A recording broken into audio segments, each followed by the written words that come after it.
লিবিয়ায় চলমান সংঘাতে ক্রমেই কোণঠাসা হয়ে পড়া ত্রিপোলি প্রশাসন অস্ত্রবিরতির প্রস্তাব দিয়েছে হাফতার বাহিনীকে। টানা ১৩ দিনের সংঘাতে নিহতের সংখ্যা বেড়ে দাঁড়িয়েছে ১৫০রও বেশি।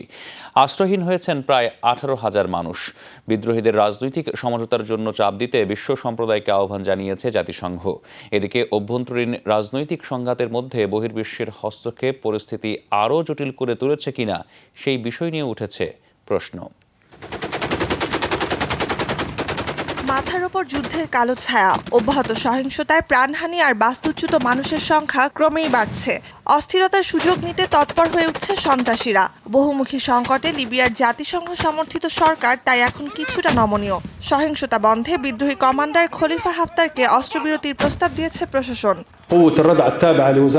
গেল দুদিনে গোয়েন্দা তথ্যের ভিত্তিতে বেশ কিছু আইএস জঙ্গিকে গ্রেপ্তার করা হয়েছে। ত্রিপোলিতে সহিংস পরিস্থিতির সুযোগ নেওয়ার চেষ্টা করছে উগ্রবাদীরা। এ ব্যাপারে প্রশাসন যথেষ্ট তৎপর। বেসামরিক স্থাপনায় হামলা, যুদ্ধাপরাধ বিবেচনায় প্রতিটি ঘটনার তথ্য প্রমাণ হাতে রাখছি আমরা। অস্ত্রবিরতি এবং রাজনৈতিক সমাধানের সুযোগ দিতে হবে। এজন্য আগ্রাসন বন্ধ করা প্রথম পদক্ষেপ। বিদ্রোহীদের নমনীয় অবস্থানে আনতে আমাদের সব মিত্র এবং অন্যান্য রাষ্ট্রের সাথেও যোগাযোগ করা হচ্ছে।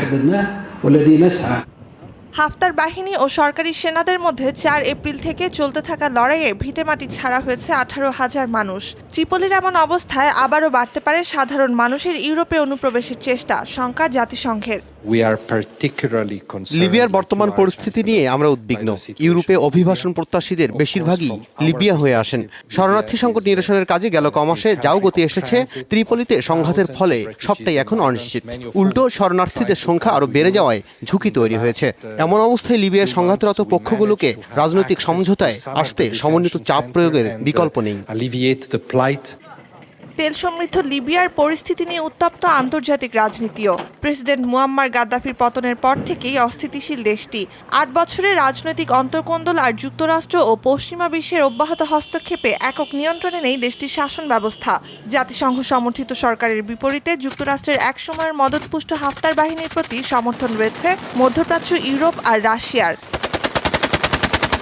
নুজহাত কামাল, যমুনা নিউজ।